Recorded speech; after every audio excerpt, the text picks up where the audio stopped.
Agora começou a gravar, agora saiu o barulhinho. Bem na hora que passou um carro de som.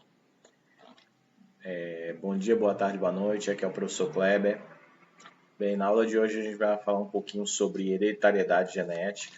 Só a parte de hoje vai ser principalmente os conceitos básicos para a gente compreender e depois sim entrar no estudo das leis mendelianas. Ok? Vamos lá. Deixa eu diminuir minha carinha aqui. E vamos lá. A gente vai falar principalmente dessa característica dos seres vivos importantíssima, que é a hereditariedade. Vamos compreender e entender a relação entre hereditariedade e genética. Certinho? Aqui é o professor Kleber. Bem, antes de tudo a gente tem que compreender o que é a genética. A genética é um ramo de estudo da biologia, que ela vai estudar principalmente a hereditariedade, que é a capacidade que os seres vivos têm de passar adiante as suas características por meio, principalmente dos gametas. E do DNA nos gametas. Aí a gente vai entender a relação entre DNA, gametas nesse caso, que a gente vai falar principalmente sobre reprodução humana, e a hereditariedade. Como que essas características são passadas adiante? Porque funciona normalmente o seguinte: desde Aristóteles que existe uma compreensão de que as características são passadas adiante. Na época de Aristóteles acreditava-se que a mãe era responsável pela matéria-prima e o pai pela força vital. Então, o que vinha do pai era a força vital e a mãe fornecia a matéria-prima aonde essa força vital, juntamente com a matéria-prima, formaria um novo ser. Acreditava-se que por isso existia uma semelhança dos filhos com os pais e entre irmãos, Porém, nunca compreendeu-se direito como isso acontecia. A proposta de Aristóteles estava certa? Não. Mas já nos dava uma ideia de que existia uma capacidade dos seres vivos passar adiante suas características. E aí, só muito tempo depois que um monge, chamado Gregor Mendel, a partir de experimentos realizados com plantas no jardim, já que ele era botânico, jardim do monastério, onde ele vivia, a partir de experimento observando a hereditariedade dessas plantas, em particular a ervilha de cheiro, a Pisum sativum, que ele viu que existia um padrão de hereditariedade. E foi aí que teve início a compreensão do que era a genética. Então, a genética é um ramo da ciência que estuda os genes, e o modo da sua transmissão para as gerações futuras. Resumindo, é o estudo da hereditariedade. Aqui fala um pouquinho. Deixa eu puxar aqui minha carinha para cá. Então, genética, ciência dos genes, da hereditariedade e da variação dos organismos. Ramo da biologia que estuda a forma como se transmitem as características biológicas de geração para geração. A gente tem que relembrar um pouquinho da aula anterior, quando a gente falou sobre divisão celular, que a meiose, durante a meiose existe um acontecimento importantíssimo, que é o crossing over, que é a etapa da divisão celular meiótica em que ocorre a mistura dos genes na hora da formação dos gametas. Por que isso é importante? Porque provoca variação gênica, provoca variabilidade gênica, a variação dos genes que compõem os gametas. Porque se não houvesse uma variação, os gametas seriam sempre muito repetidos, com os mesmos genes, e na hora de se fazer os filhos, não existiria uma variedade tão grande nas características dos filhos. E a gente compreende que existe uma variação muito grande nas características herdadas, porque durante a formação dos gametas existe uma variação dos genes que sofrem crossing over. A gente pode compreender isso melhor ao longo do tempo, ao longo do estudo. Mas para a gente ter a noção, essa variabilidade gênica ela é fundamental, ela é fundamental para o processo evolutivo, para a formação de novas características, entendeu? Para que assim os indivíduos que herdam as características, aqueles que são aptos, podem seguir em frente. E isso mostra o processo evolutivo. Então vamos lá, deixando de fazer essa alusãozinha. Então assim, quando nós passamos, deixa eu me colocar aqui no óvulo, pronto, os espermatozoides chegando onde onde o óvulo está. Quando nós passamos adiante nossas características, esse conjunto de características, ou essa característica, nós chamamos de caracteres. Então, os caracteres são transmitidos de uma geração para outra por meio, né, dos gametas. A gente falando principalmente da reprodução humana. Então, a característica que eu vou desenvolver, o caractere que foi formado ali, né, ele vem de uma combinação, né, dos genes recebidos que eu recebi dos meus pais. É muito importante a gente compreender que é raro isso acontecer, mas normalmente a minha característica ela é formada por uma combinação dos dois genes. Um eu recebi do meu pai e o outro da minha mãe. Ah, professor, mas e se for genes diferentes? Um vai ter maior capacidade de expressão, enquanto o outro pode ficar guardado. Ah, professor, guardado? Como assim? Se ele fica guardado, significa que mesmo guardado, mesmo que eu não expresse a característica do gene, que vem naquele gene, eu posso passar adiante para o meu filho. Por isso que algumas características podem pular gerações. Por exemplo, cabelo escuro normalmente é dominante em relação a cabelo mais claro. Vamos supor que minha mãe tenha cabelo claro, meu pai tem cabelo escuro e eu nasci com cabelo escuro. Mas por um acaso eu passei, né, para o espermatozoide que fecundou e fez um filho meu, o gene do cabelo mais claro, que eu herdei da minha mãe. Então, por um acaso, eu posso ter um filho de cabelo claro, mesmo eu não tendo cabelo claro. Ah, a característica veio da minha mãe, pulou a minha geração e passou para o meu filho. Então, essas situações, elas acontecem devido, né, como eu disse, a capacidade que nós temos de gerar muitos, né, gametas com genes diferentes, devido ao crossing over, a combinação. Então, isso é importantíssimo para a gente observar a capacidade, né, de variabilidade de características, ok? Vamos lá. Antes de tudo, vamos falar um pouquinho sobre a história, né? Basicamente, desde que a genética existe, né, a gente deve-se ao pai da genética, o nosso Gregor Mendel, né? A gente chama a ideologia, toda a teoria criada em cima dele, a chamada genética mendeliana, genética clássica. E a genética moderna ela veio apenas a partir do estudo do DNA, da molécula do DNA, que foi descoberta por Watson Crick, né, em 1953. É muito importante a gente entender porque até Mendel ele tinha compreensão de que existia um padrão, criou, né, uma teoria em cima disso, que a gente chama de primeira e segunda lei de Mendel, né, que é possível a gente observar essa questão dos caracteres adquiridos. E já o Watson Crick já é a parte mais molecular, da estrutura do DNA, entendeu? A composição, como o DNA consegue criar uma característica. A partir do momento que a combinação lá, né, pode desencadear a formação de uma determinada proteína, e essa proteína que vai gerar o caractere. Isso que é importante a gente compreender. Então, até Mendel a gente sabia que existia um padrão, e a partir de Watson e Crick a gente compreendeu que a biologia molecular, né, a composição molecular do DNA vai desencadear uma proteína que vai gerar a característica, né, no indivíduo. Mas quem dá essa combinação é a hereditariedade. Não foge disso, né? Relembrando aqui o Watson e Crick, a gente já tinha falado na aula de ácidos nucleicos, né?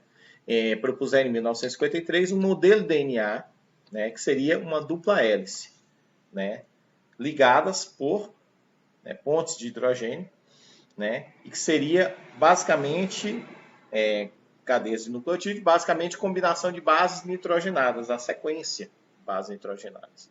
Então eles propuseram a base molecular do DNA, a compreensão, né, molecular do DNA, ok? É importantíssimo para a gente poder entender a diferença do que foi proposto por Mendel e aí, né, a partir de Watson e Crick, o que foi proposto de uma forma diferente. Uma compreensão mais aprofundada, ok? Deixa eu ver. Assim como a compreensão do gene. Quando o termo gene foi criado, né, na genética clássica, ele era a unidade fundamental da hereditariedade. Mas como? Por quê? Aí, a partir da genética moderna, com Watson e Crick, a gente pôde compreender que um pedaço de DNA, né, o gene é um pedaço de DNA que codifica uma proteína. E essa proteína é que vai gerar a característica, que vai gerar o caractere. Ok? Deu para compreender? Que a partir da genética moderna houve um aprofundamento da compreensão do que é o DNA e o que ele faz. Né? Os estudos mais modernos a respeito de genoma compreenderam inclusive onde está cada gene responsável, né? Ainda não foi feito todo o mapeamento, mas onde está cada gene responsável por cada característica. Isso é feito uma espécie de mapeamento de todo o DNA para a gente poder compreender. O projeto Genoma no início, né, ele mapeou os genes, né, dos organismos mais conhecidos. Um é a mosca, o outro eu não me lembro qual é, né? Uma drosófila e o outro organismo eu não me lembro qual é. E a partir dessa base de estudo, na década de 90, né, pôde-se compreender que é possível mapear todo e qualquer genoma. E o genoma seguinte, importantíssimo, é o genoma humano, porque a partir do momento que a gente pode conhecer onde está cada gene responsável por cada característica, é possível, por exemplo, identificar genes que podem desencadear doenças ou características específicas que devam ser estudadas. É muito importante a compreensão disso. Então, eu poderia chamar até como uma terceira fase, né? A gente tem a clássica, a moderna e a genética atual, que trabalha em cima desse mapeamento. Ok? Então, vamos lá. A aula de hoje a gente vai trabalhar com conceitos básicos. Eu vou ler a definição e tentar explicar de uma forma mais simplificada para vocês. Antes de tudo, quando a gente fala sobre caráter, né, a gente refere-se à característica. Né? Então, um certo aspecto do ser vivo, geralmente determinado por um gene. Né? Por exemplo, cor da flor, altura da planta, né? Aspecto dos cabelos, albinismo, casos humanos, cor das asas e etc. Então, por exemplo, alguns caracteres são desencadeados, são expressos por uma combinação de genes, né? Por um par de genes. Alguns necessitam de mais genes, ok? Então, é assim, não é um par de genes desencadeou aquela característica. Às vezes são necessários muitos genes para desencadear uma característica só. E às vezes um mesmo gene pode desencadear mais características. Por exemplo, eu estava lendo recentemente que, por exemplo, que a combinação de alelos que determina que a cera de ouvido ela é mais seca ou mais úmida, também é o mesmo gene que determina a questão dos fluidos corporais, a questão do suor e etc. Então, é o mesmo gene que está interferindo em caracteres diferentes. Então, existe essa questão. Mas, normalmente, a gente tem que entender a relação entre caractere, que é a característica expressa, né? No caso, em relação aos genes, ok? E gene é a unidade de transmissão hereditária formada por um fragmento de DNA de um cromossomo e responsável pela codificação de uma certa proteína. Essa proteína é que vai condicionar o caráter. Então, a gente tem um cromossomo, que é um emaranhado DNA. A gente pega o DNA, um fragmento desse DNA é o gene. Então, esse gene ele vai ser responsável por codificar uma proteína. Ele vai ser responsável por indicar, né, o organismo a criar aquela proteína. Então, essa proteína criada que vai desencadear, né, o caractere. Né? Pode ser uma só proteína, pode ser um conjunto de proteínas, mas elas vão ser responsáveis por codificar aquilo ali.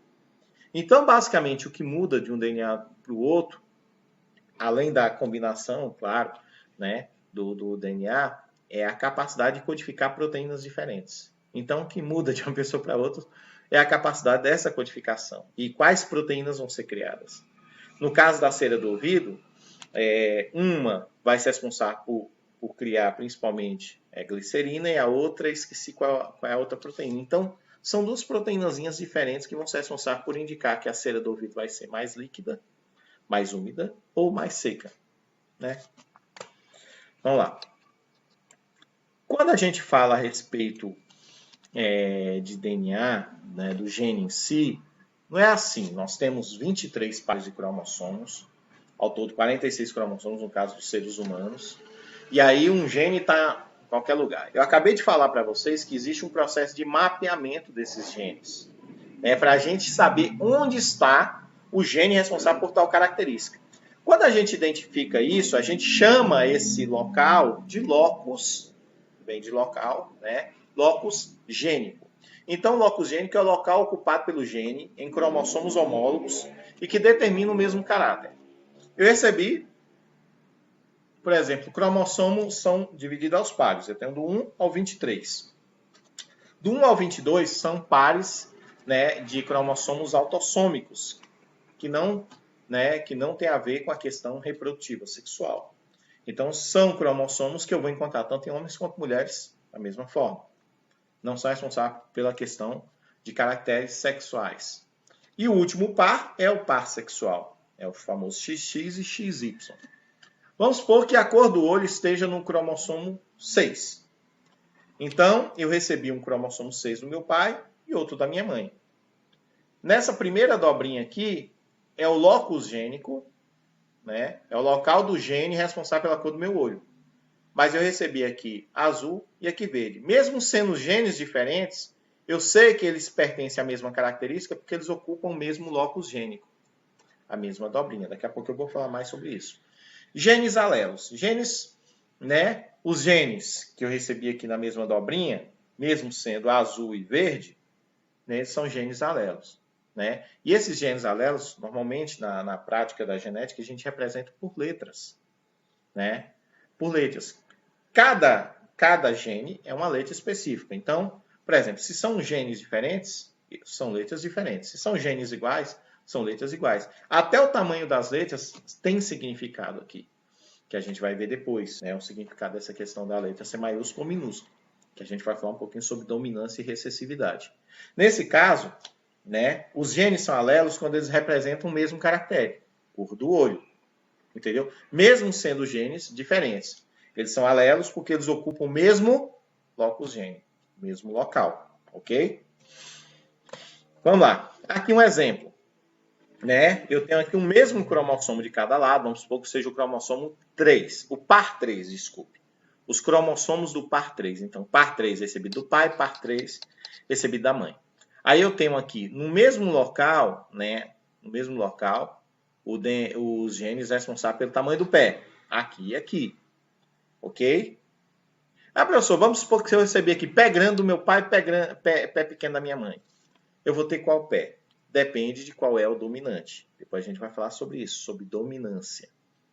Quando os genes são, se você recebe os mesmos genes, né, você expressa essa característica. Agora, se você receber genes diferentes, vai expressar aquele que tem dominância. O dominância é aquele que se expressa sobre o que é recessivo. Então, características recessivas só aparecem se você receber as duas recessivas. A gente daqui a pouco vai ver isso. Então, a gente tem aqui o locus gênico, é responsável pelos genes do tamanho do pé. Aqui, pela cor do cabelo. Você vê que é na mesma posição. Aqui pelo tipo sanguíneo, aqui pelo temperamento e etc. É a mesma posição. E aí, no caso, eles vão ser expressos por letras. Quando as letras são iguais, significa que são os mesmos genes. No caso aqui eu recebi Pzão do meu pai, Pzão da minha mãe. No caso aqui eu recebi Czinho do meu pai, Czão da minha mãe. São diferentes. Aí qual é a característica que eu vou ter? A desse daqui, no caso aqui, foi cor do cabelo. Aqui, cabelo loiro ou aqui, cabelo preto? Normalmente eu vou expressar qual é o dominante. Nesse caso aqui, poderia ser o cabelo escuro, ok? E aqui, recebi aqui é tipo sanguíneo, né? O Iazão, que significa que minha mãe provavelmente me passou um gene responsável pelo tipo A e meu pai do tipo B. Só que quando os dois se combinam, dá tipo AB, né? Que nós temos 4 tipos sanguíneos, A, B, AB e O, né? E nós temos uma boa variedade de genes aqui. A gente tem gene IAzão, IBzão, e a gente tem, né, o Izinho. Então, a combinação desses três formam os 4 tipos sanguíneos. Para dar AB, para a pessoa ser do tipo AB, ele tem que ter Azão, Iazão e IBzão. E aqui, por último, eu tenho Azinho, Azinho. Recebi iguais. Ok? Então, eu tenho aqui os cromossomos, né, ditos homólogos, que são em pares. Correto? Eu tenho 4 genes, 4 caracteres específicos, né? Porque eu tenho identificado 4 locus gênicos específicos. Mesmo os genes sendo diferentes, eles representam a mesma característica. Então vamos lá. Então é importante a gente compreender que quando a gente fala de hereditariedade nessa questão, a gente fala sempre, né, de cromossomos homólogos. Então, nós temos dois cromossomos, né? Dois cromossomos basicamente iguais. Por que eles são iguais? Porque eles têm os mesmos locos gênicos, os mesmos locais. Não são 100% iguais, porque no caso do homem, o último par não é igual. A gente tem um Xão, um X, e um Yzinho, que é um cromossomo bem pequeno. Se não me engano, é o menor cromossomo de todos, o Y, que é encontrado apenas no indivíduo masculino. Então, a gente não tem o mesmo locus gênico porque o X e o Y não são iguais. Então, nesse caso, não seriam homólogos, né? Homólogo a gente fala porque é o par sexual, mas no sentido de mesmo locus gênico, não, infelizmente. É igual, por exemplo, a interessante que é a calvície, né? Na mulher, normalmente, pode carregar o gene, mas e na mulher expressa muito pouco. É muito incomum a mulher, por exemplo, ser calva. Tem, mas já o homem, né? O homem é calvo. Para a mulher ser calva, ela tem que receber os dois genes da calvície, né, dos seus pais. No caso do homem, né, se ele receber só da mãe, já tem capacidade de expressão. Olha o tanto que o homem sofre. Brincadeira, gente. Vamos lá. Né? Todo homem... acho que eu não estou ficando careca, não. Vamos lá. Então, no caso, quando a gente fala de cromossomos homólogos, são aqueles que vêm pareados. Né? São aqueles que vêm pareados. Tirando o par sexual, no caso, a gente só pode observar isso no caso da mulher, né? O homem não é cromossomo homólogo, todos os outros 22 pares seriam homólogos, ok? Que a gente vai observar apenas as células diploides. Gametas não formam cromossomos homólogos, porque gametas são células haploides. Bem lembrado? Haploide significa que tem apenas, não forma par, tem apenas metade. Então, de 46 cromossomos, as células haploides nossas têm 23 cromossomos. As células diploides, que são normalmente as células somáticas, 46 cromossomos, ok? Beleza, vamos lá. A combinação, né, a combinação que gera uma determinada característica, então a gente tem a característica que nós enxergamos, né, e a característica genética. Como eu disse para você, eu posso ter recebido genes diferentes dos meus pais. Olho castanho, olho azul. Mas é a cor do olho, entendeu? Essa combinação, como eu observo os genes em si, a gente chama de genótipo. Então, genótipo são os genes, ok? Eu tenho um genótipo, olha só, eu tenho um genótipo, não significa que cada genótipo gera uma característica. Eu posso ter genótipos que geram a mesma característica. Como assim, professor? Por exemplo, eu recebi cabelo escuro, não, olho castanho e olho castanho. É olho castanho. Recebi olho castanho e olho azul. Dá olho castanho. Ah, professor, mas esse olho azul aqui, esse olho azul fica guardado. Ele não se expressou. Expressou olho castanho porque ele é dominante. Então, eu tenho duas combinações diferentes para olho castanho. Mas cada combinação é um genótipo. Então, o genótipo refere-se principalmente aos genes. Vamos lá. Conjunto de todos os genes do indivíduo. Todos os genes que ele recebe de seus pais e que poderão ser transmitidos para os seus descendentes. Costuma-se representar o genótipo com letras, indicando os genes presentes nas células somáticas. Então, quando eu observo o gene, a sua representação, no caso das letrinhas que eu já falei para vocês, eu estou observando o genótipo. Só que aí, esses genes vão expressar uma característica. A característica que eu observo, que é expressão, gente, é o que aparece. É o que eu identifico. Por exemplo, quando eu faço o tipo sanguíneo, aquilo que eu identifico como tipo sanguíneo é o fenótipo. Então, tudo que eu vou observar, tudo que é expresso pelo genótipo, é o fenótipo. Só que o fenótipo ele pode ter uma série de modificações, porque ele pode ser influenciado pelo meio ambiente. Então, a gente costuma falar que o fenótipo é o conjunto formado pelo, aqui do lado tem, pelo genótipo e pelo meio ambiente. Ok? Então, a característica que eu vou observar, ele pode sofrer influência do meio ambiente. Certinho? Vamos aqui. Características específicas do caráter analisado. O fenótipo é determinado pelo genótipo, claro, ele tem que ter influência do gene. Ele não pode surgir do nada. E pode ou não ser facilmente observado. Por exemplo, tamanho do pé, tipo sanguíneo, né? E etc. Deixa eu dar um exemplo aqui. Tipo sanguíneo, por exemplo. Para o cara ser do tipo A, né? O tipo A é o fenótipo. A pessoa que é do tipo A, ele pode ter duas combinações de genótipos. Ele pode ser IA ou IA-izinho. Ele pode ter dois iguais recebidos pelos pais ou dois diferentes. É o mesmo tipo sanguíneo. É tudo tipo A. Então ele tem o mesmo fenótipo. Entretanto, com dois genótipos diferentes. Ok? Vamos lá. Isso é importante. Homozigoto e heterozigoto. Né? Olha, o termo já ajuda. Homo vem de homeo, igual, e hétero, diferente. Então, quando eu recebo o mesmo gene dos meus pais, eu caracterizo isso como homozigoto. Então, eu represento com letras iguais. Por exemplo, aqui, ó. O genótipo do homozigoto é representado por duas letras sempre iguais. Por exemplo, azão, azão. Significa que eu recebi um azão do meu pai e outro azão da minha mãe.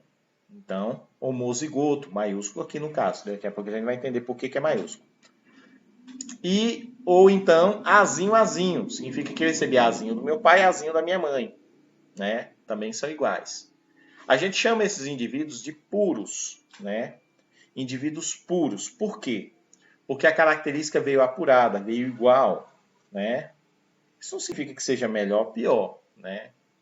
Tem uma série de situações. Por exemplo, tem características ditas recessivas, raras, que só ocorrem em homozigose. Só vão aparecer se eu receber igual do meu pai e da minha mãe. Algumas doenças são assim. Por exemplo, o albinismo. A pessoa só é albina se ele receber o gene do albinismo do pai e da mãe, mesmo que eles não sejam albinos. Ah, professor, como assim? Por exemplo, vou dar um exemplo aqui. A pessoa que é albina, ele tem, né, dois genes iguais. Se ele tiver o gene do albinismo um diferente, ele não é albino. Ele não é albino.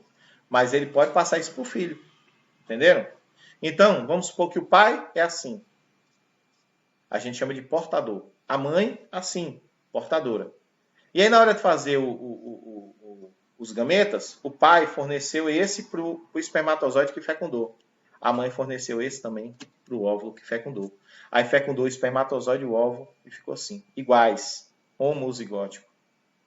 Então, nesse caso, a criança é albina, mesmo tendo pais normais. Né? Quando eu falo normal, que tem produção de melanina normal. Né? Então, o albinismo seria uma doença, uma condição genética recessiva, mas homozigótica. Tem que ser homozigótico para se expressar. É igual a pessoa que tem tipo O.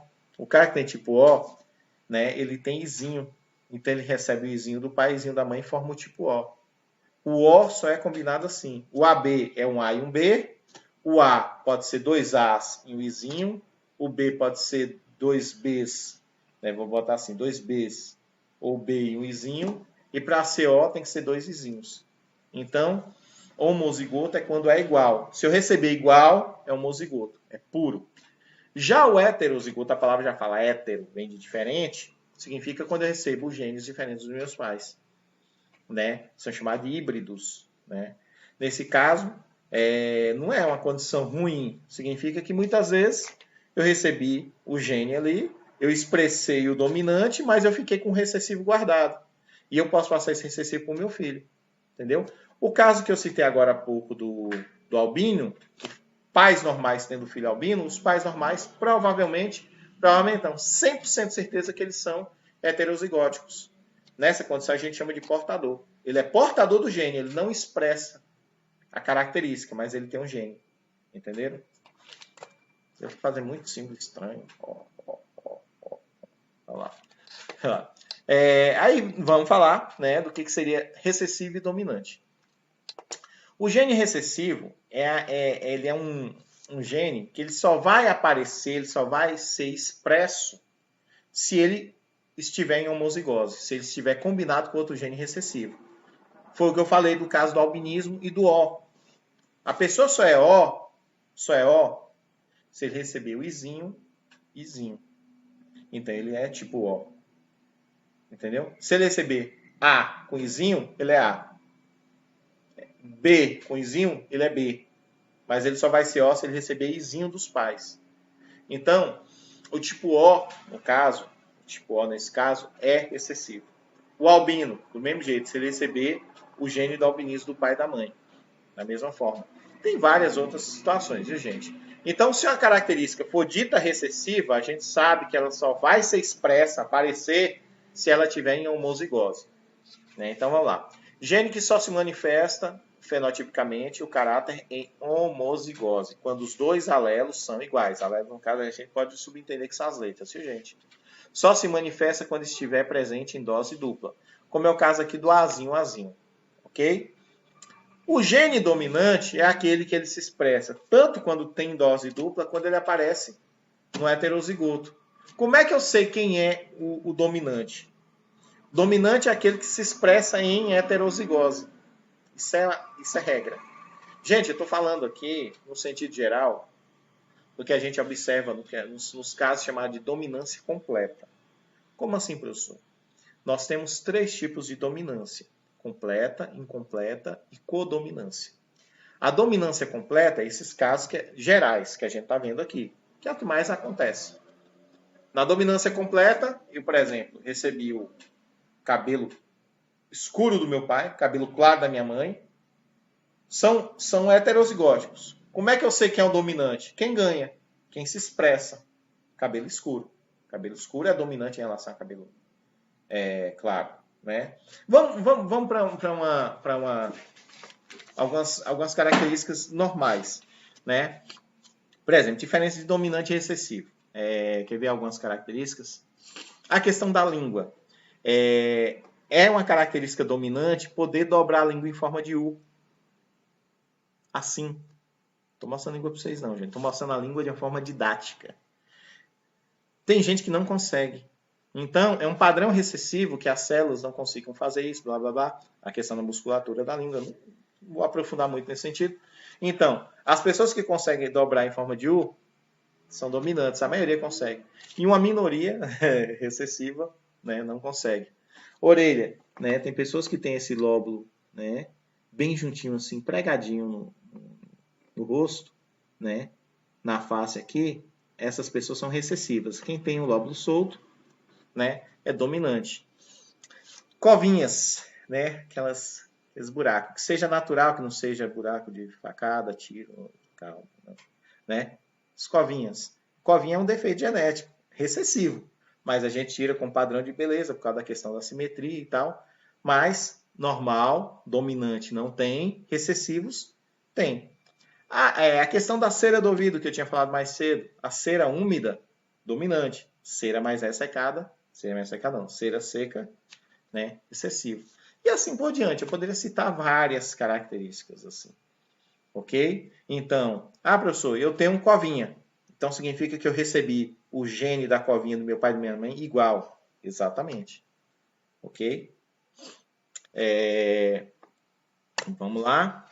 Aqui tem mais falando sobre a diferenciação. Né? Então eu teria, por exemplo, azão, azão. Azão, azão são iguais. Recebi azão do meu pai, azão da minha mãe. É dominante.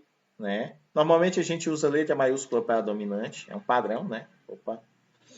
E homozigótico. Então a gente chama de dominante homozigótico ou homozigoto dominante, homozigótico dominante, tanto faz, aqui não tem diferença. Esses indivíduos são ditos puros. Por que é puro? Porque eu recebi o mesmo gene do meu pai e da minha mãe.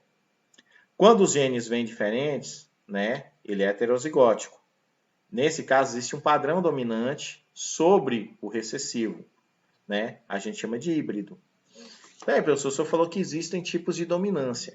Porque existe, por exemplo, na dominância incompleta. Na dominância incompleta, eu não tenho muito bem como saber quem é o dominante, porque, vamos supor, um exemplo aqui, uma flor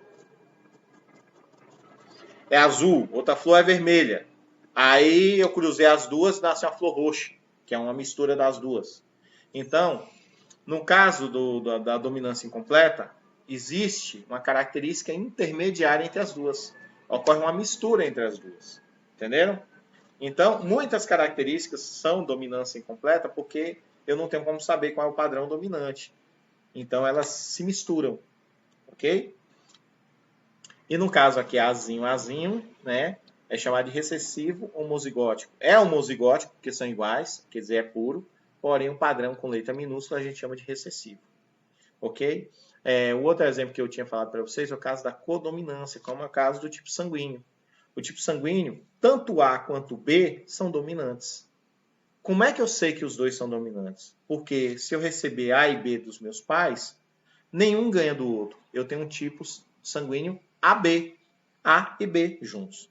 Então, dominância completa é quando o dominante domina o recessivo. Dominância incompleta é quando eu tenho e os dois se misturam e geram uma característica intermediária. E codominância é quando eu tenho dois dominantes que nenhum ganha do outro. Quando os dois estão juntos, eles aparecem. Deixa eu dar um exemplo aqui, não sei se é o caso. Por exemplo, um boi preto fica com a vaca branca e o filhote nasce malhado, preto e branco, preto e branco. As duas características apareceram. Então, aí no caso seria codominância, dominância dupla. Beleza? Bem, gente, a gente finda aqui a primeira parte, ok? Sempre que tem esses GIFs grandes assim, a parte fica meio travada. E espero que vocês tenham entendido essa primeira parte. Valeu, valeu e até a próxima aula.